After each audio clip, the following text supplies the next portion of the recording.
Do we have the first confirmed spoiler for chapter 1175? I can say yes. And on top of that, we have even more hints coming in that are going to blow your mind. Stay with me until the end.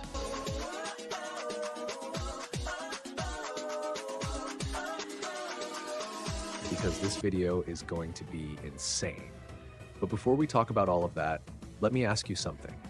Did you ever imagine that the most important lore in One Piece would be revealed right now, in the middle of Elbaf? Because that's exactly what it looks like is happening. Let's talk about all of it right after the intro. Hey everyone, welcome back to the channel. I'm here with another One Piece video. This is our second video covering confirmed hints and spoilers for chapter 1175. And I need to say this clearly. This chapter looks like it's going to be one of the most important in the entire history of the manga. I'm not exaggerating. What's being teased in these hints is on the level of a historic chapter, the kind we'll remember forever. But before we get into the content, the usual, and I know you already know this, but it matters. Don't forget to leave a like on the video, subscribe to the channel, and turn on notifications. Every single like and every subscription makes a huge difference in helping the channel grow and reach more people who are just as passionate about One Piece as you are. Give me that support. And without any more delay, let's get straight to the point. Before talking about the new hints, let me give some quick context for anyone just arriving or who didn't watch the previous video. In the earlier hints for Chapter 1175, we already received a very important piece of information. The Hito Hito no Mi, also known as the Gomu Gomu no Mi, the Nika fruit, Luffy's fruit, would be highlighted in this chapter. The leaker made it clear that Imu-sama would have a central role here and would likely bring revelations about this fruit that we have never seen before. Think about it. We are in Elbaf, an arc that has been carefully built up for a very long time.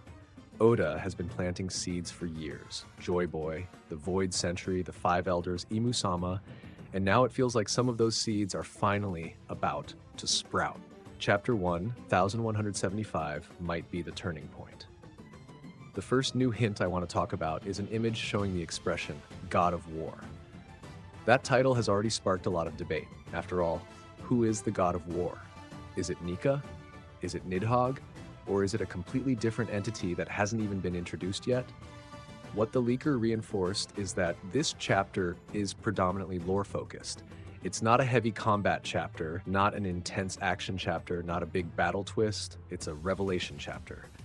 And in One Piece, pure lore chapters are the ones that shake the fandom the most because they rewrite what we thought we knew. Most likely, Imu-sama will be the narrator of this lore. He'll explain something about the devil fruits, about Joy Boy, about the world's past, and the God of War will appear as a central title in that explanation. Whether Nika carries that title or Nidhogg does, or both carry it in different ways, is still uncertain. But the expression is there, and Oda never places anything by accident. Now we reach the main hint, the one that will truly spark theories and explode minds. This hint is an image, and in it we see a dragon, probably Nidhogg, standing beside Nika, and in a versus position, meaning they will oppose each other. That image alone would have been enough to generate weeks of discussion. But with everything else we already know, the level of theories that has emerged is insane. Let me go through the main ones with you and give my thoughts on each. Theory 1. Loki falls into a reverse domain. The first theory suggests that Loki will enter a reverse domain to describe situations where a character uses the enemy's power against them. Personally, I don't buy this one. Why? Because previous hints showed us a dark Loki, a controlled, dominant version of him at the peak of his power. A reverse domain would imply vulnerability, and that goes against the narrative currently being built around him. I'd set this theory aside for now, but it's still worth keeping an eye on. Theory 2. Imu-sama is Dark Nika. This is the most explosive theory and the one spreading the fastest. The idea is that Imu-sama possesses a dark version of the Nika fruit, a dark Nika, and will reveal it in chapter 1175. If that's true, everything changes.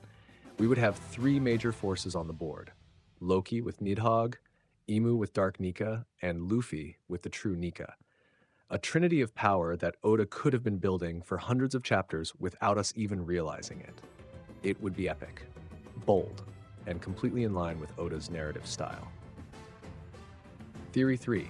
Imusama has a demonic dragon fruit. The third theory suggests that the dragon in the image isn't Loki's Nidhogg, it's Imusama himself, that he possesses a dragon-type fruit, different and far darker. Look carefully at that dragon's design. It's grotesque, heavy, sinister. It doesn't look like the same dragon associated with Loki. It feels older, more obscure. If Imusama is a demonic dragon, that could explain his longevity, his overwhelming power, and why he has remained hidden for so long. Theory 4. Nika and Nidhogg were rivals in the past. This is the theory I connect with the most, and I'll explain why. Within the lore, Imusama may reveal in this chapter, he could explain that Nika and Nidhogg were always enemies, historical rivals.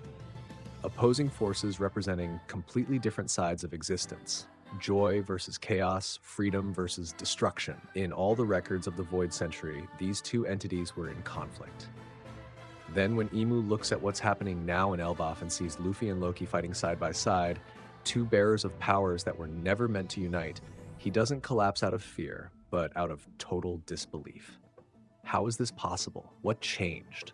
What did Joy Boy do during that century that rewrote even the most fundamental rules of destiny? This theory fits perfectly with what Oda has been building. The idea that Luffy's era isn't just a repetition of the past, but something entirely new. Something even the most powerful beings in the world don't know how to handle. So, everyone, these are the main hints, spoilers, and theories we have so far about Chapter 1, 1175. It's a lot to process, I know, but this is exactly the kind of chapter One Piece delivers when it wants to shake the world. We should get more hints later today. The initial summary should drop tomorrow morning on Tuesday, the full summary on Wednesday, the scans probably on Thursday or Friday, and the official chapter next Sunday. Now I want to hear from you. Did you guess that Loki's fruit was Nidhogg? Were you surprised by the confirmation?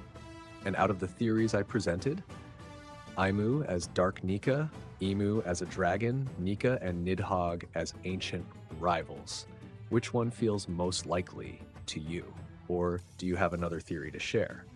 Drop everything in the comments. This is exactly the kind of discussion I love having with you. If you enjoyed the video, don't forget to leave a like, subscribe to the channel, and turn on notifications so you don't miss any updates about Chapter 1175. Thanks for watching until the end. See you next time.